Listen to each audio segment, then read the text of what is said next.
No one announced the ban with anger. No alarms, no threats, no fleets mobilized.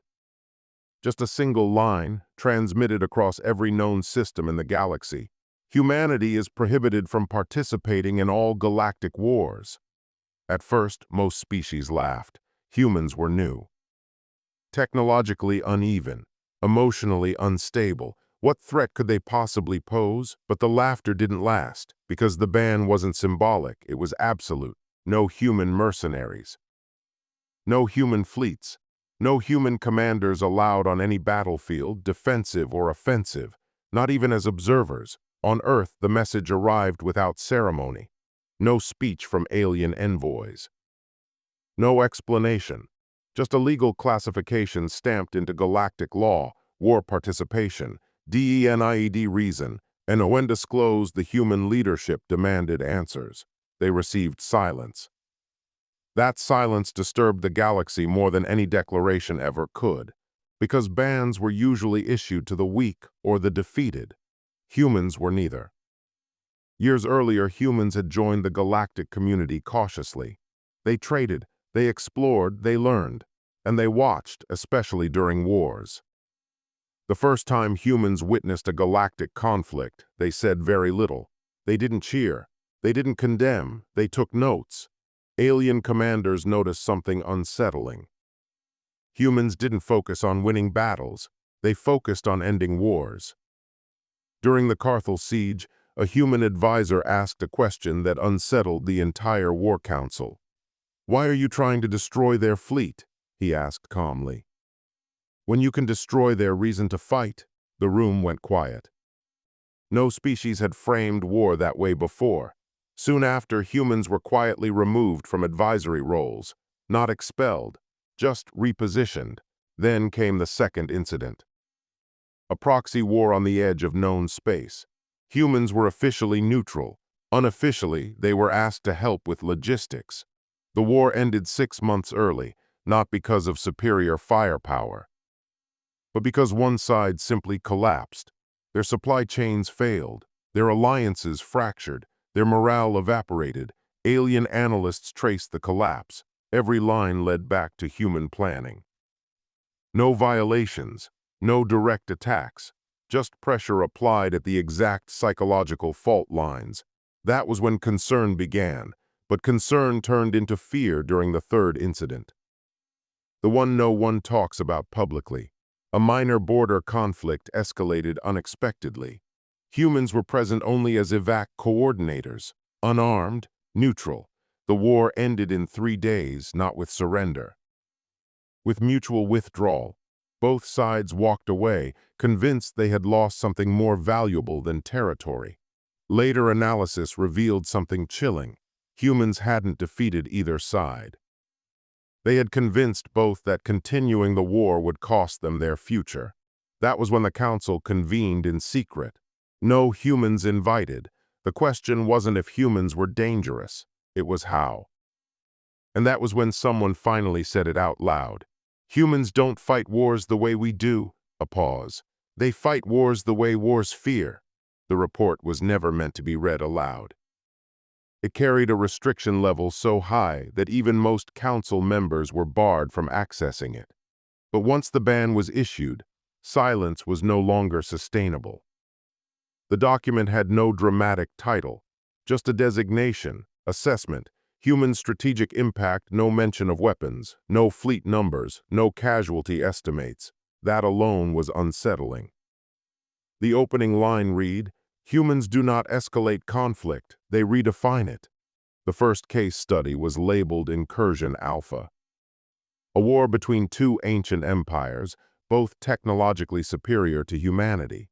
Humans were present only as observers, officially. What the report revealed shocked even seasoned war analysts. Humans had mapped the conflict in layers no other species considered relevant, not just territory.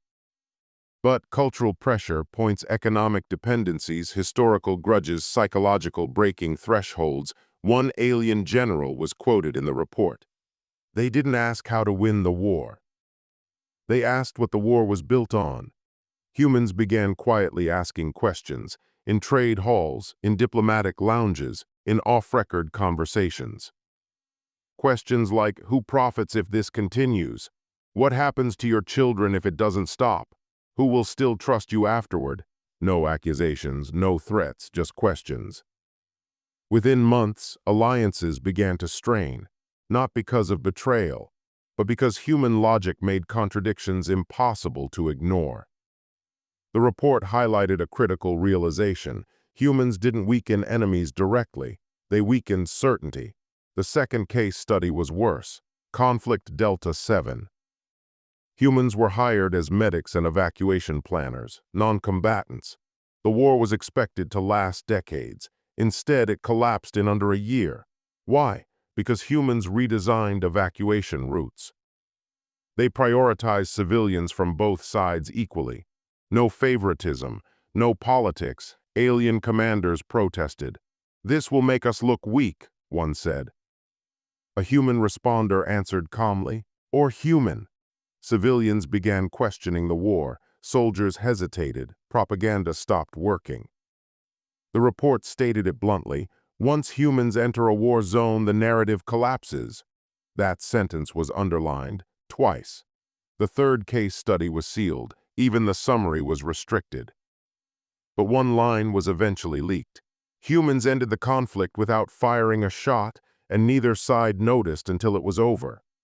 That was when the council stopped asking what humans could do, and started asking what they would do if allowed to fight freely. A council member recorded a private note. "If humans ever decide war is necessary, it won't look like war at all." The ban wasn't about protecting the galaxy from humans. It was about protecting war itself, because once humans touched it, war didn't survive. The request didn't come from the council, it came from the battlefield. The transmission was shaky. Unencrypted, urgent. An alien fleet commander, decorated, experienced, feared, broke protocol. He addressed not his superiors, but the humans. "Remove your personnel," he said. Immediately, there was no anger in his voice, only strain. The human liaison responded calmly. "Our teams are non-combatants," she said. "They're assisting with evacuations and infrastructure stability." "I know," the commander replied, a pause. "That's the problem." The war zone was textbook chaos, orbital strikes, defensive grids. Fleet movements calculated to the decimal. Everything was functioning, and yet nothing was holding. Human relief teams had been operating for weeks. They repaired hospitals on both sides. They restored water systems without asking allegiance. They spoke to civilians. They listened. The commander noticed something unsettling. The more humans helped, the less his own soldiers believed in the war. Reports started coming in. Desertions, refusals to fire, not mutiny, doubt. A junior officer asked a question that froze the command deck. "Sir, if the humans can treat our enemies like people, why can't we?" That question spread faster than any virus. Propaganda failed. Threats failed, even victories felt hollow. The commander watched live feeds, human medics treating wounded from both sides, no speeches, no slogans, just quiet competence. "They're not weakening us," he said to his aide. "They're redefining us." He requested the humans be removed, not because they were interfering, but because they were changing the meaning of the war. The human liaison didn't argue, she nodded. "We'll leave," she said. "But understand this," she hesitated. "Once people see a different way, they don't forget it." The humans withdrew. The war resumed, technically, but something essential was gone. Soldiers fought slower. Commanders hesitated longer. Civilians no longer believed the narrative. The war ended months later. Not with victory, with exhaustion.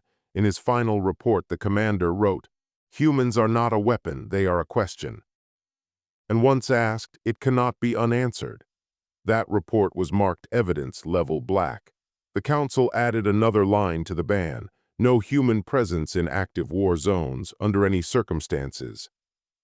Not because humans destroyed armies, but because they destroyed certainty. The council didn't ban humans on instinct, they banned them on data. After the battlefield incidents, the High Strategic Council authorized a simulation, not a simple war model, a full-spectrum predictive construct. It included everything: human military doctrine, historical human conflicts, cultural psychology, emotional endurance, thresholds, moral adaptability. No species had ever been analyzed this deeply.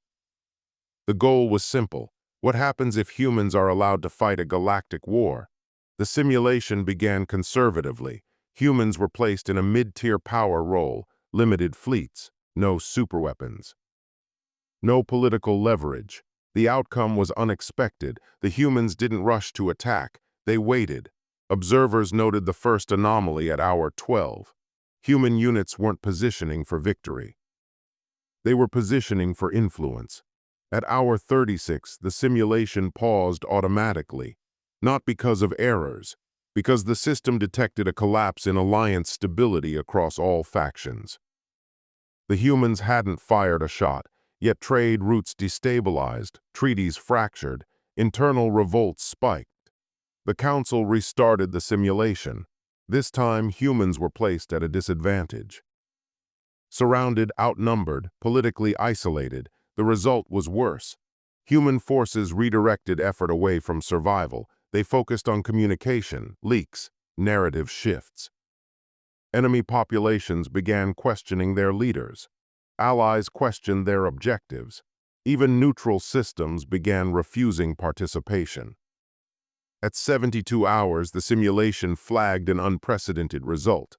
War conditions no longer valid, a council analyst whispered. They didn't win the war. A pause. They removed the need for it. The third run was classified. Only one line escaped into the minutes. Human strategic presence results in existential instability of conflict itself. The simulation was terminated, permanently.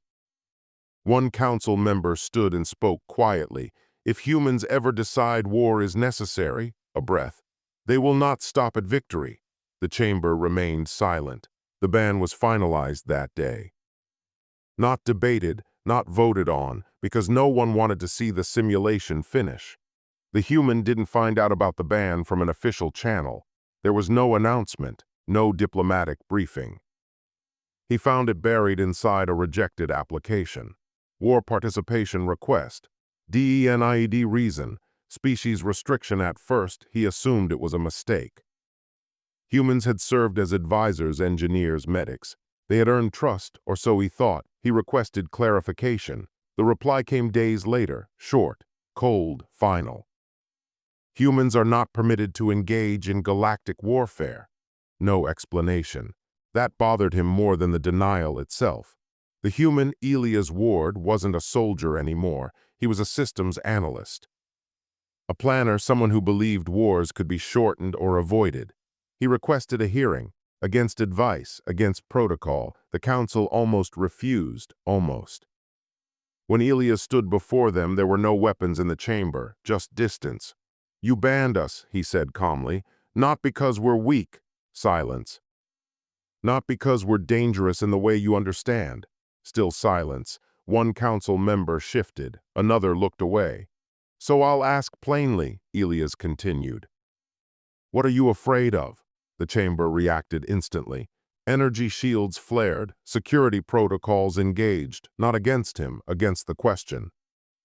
You do not understand war, one counselor said sharply. Elias nodded. That's exactly why we survived it. He didn't accuse, he didn't threaten, he explained. Every species here treats war as a test of strength, he said. Humans treat it as a failure of imagination. The council attempted to adjourn. Elias spoke again, louder. You didn't ban us to protect yourselves, he said. You banned us because if we ever fight openly, a pause, you won't recognize the galaxy afterward. No one denied it. That was the moment the ban stopped being policy and became fear. Elias left the chamber unescorted, unstopped. Behind him, a single council member recorded a private note. The human knows. And worse, he's calm. The council expected anger, protests, threats, political pressure. They were prepared for all of it. What they weren't prepared for was an offer. Elias Ward returned 3 cycles later. Not with a petition, with a proposal. He didn't ask to lift the ban. He didn't ask for weapons. He asked for access. "Let us help," he said simply.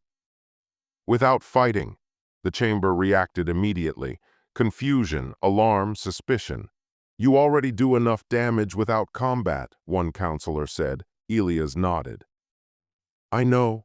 He activated a projection, not battle plans, demographics, worlds devastated by endless conflict, generations raised in war zones, resources burned to sustain pride. "You think war keeps balance," Elias said calmly, "but it only delays collapse." A council member leaned forward. "And what would humans do instead?" Elias didn't hesitate.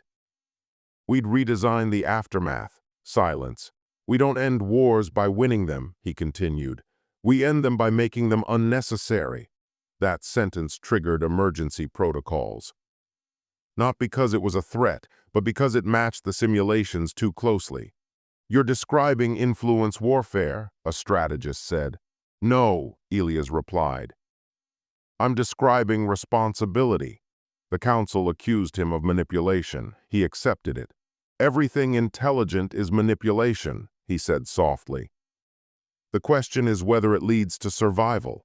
They rejected the proposal, formally, but they didn't erase it, they archived it, because deep down they knew humans weren't asking to fight. They were asking to reshape the galaxy after the fighting stopped, and that was far more dangerous. A final note was added to the ban: human post-war involvement restricted. Elias read the update and smiled faintly. "They're scared," he said to no one. "Good. The war was supposed to be contained, localized, predictable, manageable. It was."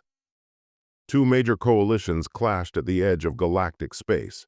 Neither side could afford to lose, which meant neither side could afford to stop. Years passed, casualties became statistics. Statistics became background noise. The council watched helplessly. Intervention failed, sanctions failed, even exhaustion failed. Then something unprecedented happened, a formal request. Not for weapons, not for fleets, for humans. The request came from both sides, independently, within the same cycle. The council panicked. They denied it instantly. But the war didn't care about their fear. It escalated. Civilian systems collapsed. Entire species faced extinction-level displacement. Another request arrived. This time marked emergency survival status. A counselor whispered the unthinkable: "If we don't allow them, there won't be a war left to ban them from." The chamber fell silent. They authorized limited human involvement. No command authority, no combat roles, no political leverage, just stabilization. Elias Ward was contacted. He listened quietly, then asked one question: "Are you ready for the consequences?" They didn't answer. They didn't need to. Human teams arrived. No banners, no speeches. Within weeks, supply chains stabilized. Evacuation corridors opened. Neutral zones expanded, and something else happened. Soldiers stopped seeing enemies. They started seeing exits. The war slowed, not because of force, but because people finally saw a way out. The council realized their mistake too late. Humans weren't ending the war. They were ending the reasons to continue it. And once that started, it couldn't be stopped. The council called it temporary authorization, a controlled exception, a technicality. In reality, it was the end of the ban. Human teams didn't expand. They didn't demand authority. They didn't push, they just stayed. Neutral zones became permanent. Trade restarted. Families crossed borders that had been sealed for decades. The war didn't end overnight. But it began to feel irrelevant. Commanders reported something disturbing. Their soldiers were no longer afraid, not because they felt strong, but because they felt finished. Finished with hate. Finished with orders that made no sense. Finished with a war that had lost its story. The council tried to regain control. They issued restrictions, pulled back access, reinforced the ban in language. It didn't matter, because the humans didn't belong to any side anymore. They belonged to the aftermath. Children in refugee worlds learned human words first. Safe, home, tomorrow. An alien historian made a quiet entry. The war did not end because humans arrived. It ended because they made continuation embarrassing. That sentence terrified the council more than any weapon. They reviewed the ban again, not to enforce it, to rewrite it. Human participation in war is prohibited. Human participation in peace is unavoidable. Elias Ward read the new wording, and for the first time he looked tired. "Good," he said softly. "Now we can stop pretending." The galaxy had changed, not by conquest, by example. The meeting was unofficial. No recorders, no observers, no flags, just 12 council members and one empty chair. They didn't invite Elias Ward. They didn't need to. This wasn't about humans anymore. It was about fear. A senior counselor spoke first. "We were wrong." No one interrupted. "We assumed power was measured by destruction," she continued. "And humans," she hesitated, "measure it by what remains." Another council member added quietly, "They don't conquer systems. They inherit consequences." Silence settled over the chamber, heavy. The youngest counselor finally asked the question none of them wanted to answer. "Why did we really ban them?" No protocol response came, no policy language, just honesty. "Because," the senior counselor said slowly, "if humans ever fight without restraint." A pause. "They wouldn't rule us. They'd rebuild us." The realization rippled through the room. That was the true threat, not extinction, transformation. A historian summarized it perfectly. "Every war leaves scars. Humans don't erase scars, they make you live with them." The ban wasn't about control. It was about denial. Denial that the galaxy needed them. The meeting ended with a single unanimous decision. Never test human restraint again. They left one final note, unclassified, unencrypted. Humanity is not banned because it is violent. Humanity is banned because it is final. Elias Ward never knew about the meeting. No one told him. No one had to. He saw the result in the galaxy itself. Borders softened. Armies stood down without orders. Worlds rebuilt before treaties were signed. Human teams quietly withdrew, not because they were told to. Because they were finished. A council liaison finally asked him, "Do humans resent the ban?" Elias thought for a moment, then smiled. "No," he said, "we understand it." The liaison frowned. "You do," Elias nodded. "You're afraid that if we fight, we won't stop when the war does." The liaison didn't deny it. Elias continued. "Humans don't win wars," he said. "We survive them." He looked out at a reconstructed world. Children, human and alien, played together. No flags, no uniforms. "And survival," Elias added softly, "changes you." The liaison asked one final question. "What if another war comes?" Elias answered without hesitation. "Then don't ask us to fight," he said. "Ask us to finish it."